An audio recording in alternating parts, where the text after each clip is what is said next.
गांव की एकता की शादी शहर में हो जाती है। छोटे कपड़े और सास से लड़ाई। लेकिन एक बार एकता के पास उसकी बहन का गांव से फोन आता है। दीदी कैसी हो? मेरी परीक्षा खत्म हो गई है, क्या मैं आपके पास शहर आ सकती हूँ? मैंने ना कभी शहर नहीं देखा दीदी। एकता जो अब पूरी तरह से शहरी हो गई थी। हाँ हाँ क्यों नहीं, आ जाना। तू भी देख तेरी दीदी कितनी ऐश करती है। लंबी कार से लेकर कितना आराम है। न चूल्हे से जले बर्तन, न ही हैंडपंप से पानी भरना। बस नल खोलो और फर फर फर पानी आ जाता है। बहुत मजे है बहन यहाँ तो। हाँ दीदी, मैंने ना फोन पर देखा था। चलो मैं आती हूँ। एकता सास से कहती है, सासू माँ मेरी बहन आने वाली है कुछ दिनों के लिए। वो शहर देखना चाहती है। ना ना ना मत ही बुलाओ उसे एकता। अरे अच्छी बच्ची है, तेरी तरह शहर की हवा नहीं लगनी चाहिए उसे। शुरू हो गई आपको तो मौका चाहिए मुझे सुनाने का। अरे मेरे माँ बाप ने शहर में शादी इसलिए नहीं की थी कि मैं सर पर मटका लेकर नदी में पानी भरने चली जाऊँ। अरे तुझे कौन बोल रहा है ये सब करने को? शहर की जो सुविधा है वो तो तुझे मिल ही रही है, लेकिन तेरी बोली, तेरे कपड़े वो तो ऐसे हैं जो कि शहर की लड़कियों की भी ना हो। देखिए सासू माँ, मैंने बहुत सूट और साड़ी पहन लिए, लेकिन अब मुझे वन पीस और पैंट की आदत हो गई है। देख एकता, मैं तुझसे बहस ही नहीं करना चाहती। कुछ दिनों में गांव की मेधा दीदी के घर आ जाती है। अरे दीदी, ये क्या? कमरे के अंदर के कपड़े पहनकर सास के सामने जा रही हो? शर्म नहीं आती क्या? यहाँ चलता है, यहाँ ऐसे ही कपड़े पहने जाते हैं, इसे फैशन कहते हैं। अच्छा नहा कर तैयार हो जा, कहीं घूमने चलते हैं। मेधा एकता की सास के पास जाती है। मेधा को सुंदर सूट में देखकर सास बहुत खुश हो जाती है। आय हाय बेटा, कितनी बड़ी हो गई, सूट में तो बहुत सुंदर लग रही हो। अपनी बहन को भी क्यों नहीं सिखाती? पर दीदी तो सूट ही पहनती थी। तभी वहाँ एकता की ननद आ जाती है जिसने साड़ी पहनी होती है। पहना करती थी, लेकिन उन्हें तो शहर आकर पंखे लग गए। अब हम सभी भी तो गांव के हैं ना। वो तो भैया की नौकरी के कारण हम सब यहाँ रह रहे हैं, पर हम में से किसी ने अपना कल्चर नहीं छोड़ा। ऊपर से अरे बेटी चुप हो जाना। तुझे पता है मेधा दूर से आई है, आराम करने दे उसे। मेधा को ये देखकर बहुत बुरा लगता है कि एकता बिल्कुल बदल गई है। बहन ने ओढ़ने के बाद तक बात होती तो ठीक था, लेकिन एकता सास और ननद से जबान भी लड़ाया करती थी। अगली सुबह मेधा एकता और उसकी सास के साथ ड्राइंग रूम में बैठी होती है कि एकता की आवाज आती है, चाय। क्या है यार, 11 बज गए, लेकिन मजाल है किसी की जो कमरे में चाय की एक प्याली दे जाए। सास बेटी को आवाज देती है, अरे ननदनी, ओ ननदनी, अभी तक भाभी को चाय नहीं दी? नहीं माँ, काम में बिजी थी, फिर परीक्षा भी है। चलो मैं ही दे देती हूँ। रुकिए आंटी, आप नहीं देंगी चाय? आप बड़ी हैं और मुझे ये समझ में नहीं आता कि जीजा जी क्यों कुछ नहीं कहते। तभी वहाँ रमेश आ जाता है जो मेधा का जीजा और एकता का पति है। अब मैं क्या बोलूं, मैंने तो बोलना ही बंद कर रखा है।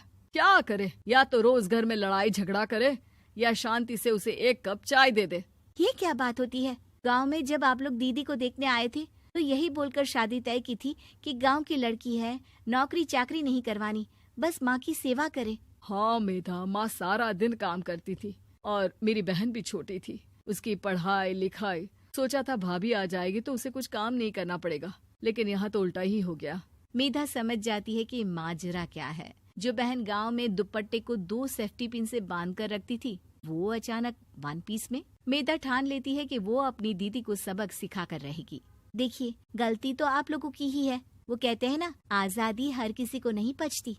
अब मैं जैसा बोलूं आप लोग वैसा ही करना। देखिएगा, दीदी सही रास्ते पर नहीं आई तो मेरा नाम बदल देना। मंजूर?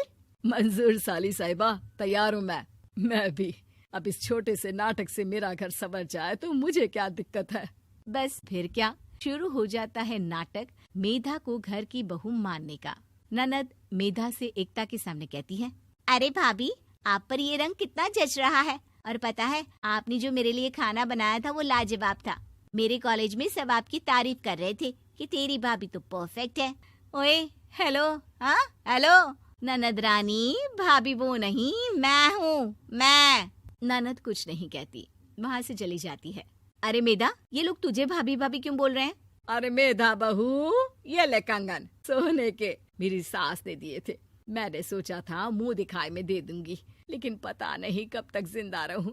तू अभी से ले ले। मेधा सास के पैर छूती है। पास खड़ी एकता के कान से जलन के मारे धुआं निकलने लगा था। आप क्यों मरे? मरे आपके दुश्मन। और ये कंगन खुद ही पहना दीजिए ना अपनी बहू के हाथ में। सास जैसे ही मेधा को कंगन पहनाती है, मेधा का हाथ पकड़कर एकता उसे कमरे में ले जाती है और कमरा बंद कर देती है। मेधा, अपना बोरिया बिस्तरा पैक कर और निकल यहाँ से। ये लोग तुझे क्यों बहू बहू कर रहे हैं? मैं नहीं दीदी, घर से तो अब आपको निकलना है। अब मैं बहू हूँ इस घर की। वैसे भी शहर का मकान, इतनी सुख सुविधा, इतना अच्छा परिवार कौन छोड़ना चाहेगा। अभी मैं अपने पति को बुलाती हूँ और तुझे धक्के मार कर निकालती हूँ। मेधा बहाना बनाकर झूठा रोने का नाटक करती है। अरे नहीं नहीं दीदी, किसी को बुलाना मत।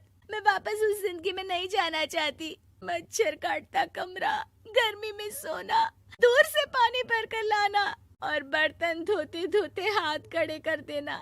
दीदी मैं तो यहीं रहूंगी। तू ऐसे नहीं मानेगी। ये ले।